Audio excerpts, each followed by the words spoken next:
کہ یہ جو سچ ہے، سچ بولنا، سچ پر قائم ہو جانا،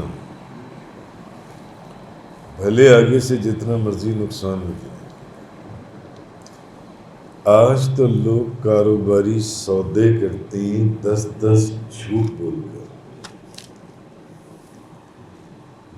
10 جھوٹ بولتے ہیں اس کاروبار کے اندر۔ جو چیز نہیں ہوتی اس کو ویسا کر کے دکھاتی ہیں، اور جو جیسی ہوتی ہے اس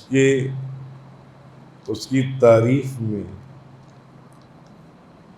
اس کو کچھ اور بنا کر دکھاتی ہے۔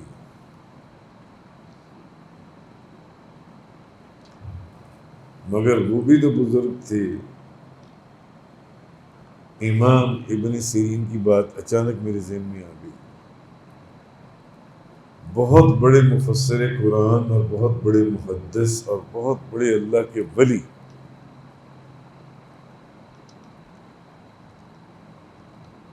امام ابن سیرین کو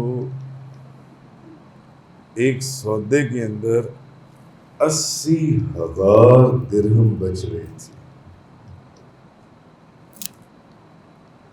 80,000 درہم۔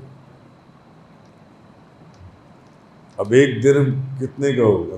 آج کل بھی اگر آپ نکال لیں تو کتنے میں اس کو ملٹیپلائی کر دیں، کروڑ میں سے اوپری بن جاتا ہوگا۔ ہلکے سے شک اور شبے کی بنیاد پر انہوں نے اپنا سودا، اپنا مال اگر بیچ رہے تھے تو انہوں نے نہیں بیچا، اور اگر خرید رہے تھے انہوں نے نہیں خریدا، یعنی انہوں نے وہ سودا ختم کر دیا جو سودا تھا۔ یہ نہیں مجھے پتہ یاد ہے کہ وہ خرید رہے تھے یا بیچ رہے تھے۔ امام ابن سیرین رحمۃ اللہ علیہ، اللہ نے دنیا کی یہ جو چیزیں ہیں ان کے حقائق ان کے اوپر ظاہر کر دیے تھے،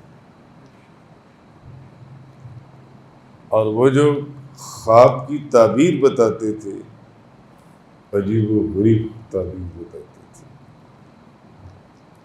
خوابوں کی تعبیر میں بھی وہ اپنے وقت کے امام، آج تک امام مانے جاتے ہیں۔ آج تک انہی کی کتاب سب سے زیادہ اوتھینٹیکیٹڈ ہے۔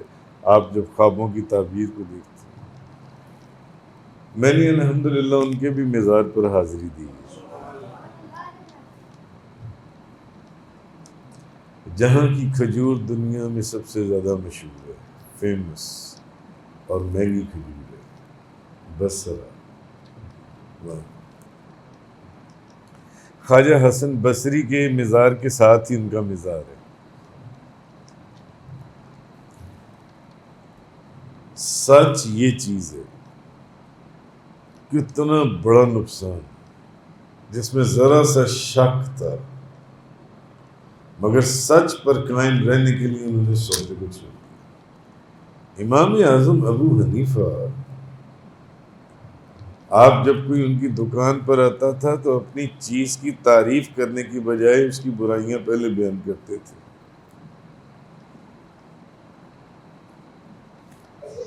تب اس کی مرضی ہے کہ اب خریدے یا نہ خریدے۔ اور یہاں کیا ہے کہ آپ کی چیز میں جو کوالٹی نہیں ہے آپ لوگوں کو وہ کوالٹیز بتاتے ہیں، اور نہیں اس میں یہ بھی کوالٹی ہے، اور یہ اس میں یہ بھی حالانکہ وہ کوالٹیز نہیں ہیں اس کے اندر۔ اور یہ سب کیا ہے؟ حرام۔ حرام کہ آپ وہ چیز پریزنٹ کریں جو چیز ہے ہی نہیں، آپ جھوٹ کا سہارا لیں۔ تو سچ، حضور غوث اعظم نے غنیمت الطالبین کے آخری چیپٹر میں صدق کے پر جو باب باندھا، انہوں نے کہا جب بندہ سچ بولتا ہے اور سچ پر قائم ہو جاتا ہے، پھر اللہ اس کو ایک ایسا آئینہ عطا فرماتا ہے کہ وہ اس میں ابتدائی آفرینش سے انتہائی قیامت تک سارے معاملات دیکھتا ہے. اس آئینے کے اندر وہ سب دیکھتا ہے.